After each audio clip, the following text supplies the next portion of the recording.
Hello বন্ধুরা, দুষ্টু মিষ্টি ভাই বোনের চ্যানেলে সবাইকে স্বাগত। দুষ্টু মিষ্টিকে নিয়ে যাচ্ছি সেন্টারে ভিটামিন খাওয়াতে। গাড়ি পেয়েছি, গাড়িতে উঠে যাচ্ছি।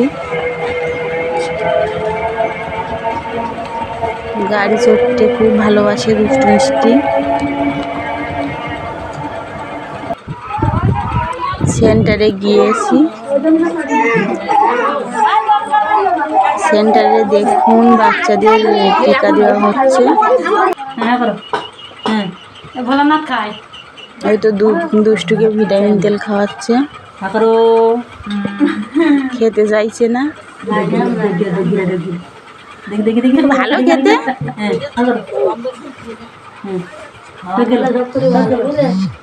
মিষ্টি বসে আছে, খাওয়া হয়ে গেছে ওর। সেখান থেকে গাড়ি পাইনি, হেঁটে বাড়ি ফিরছি।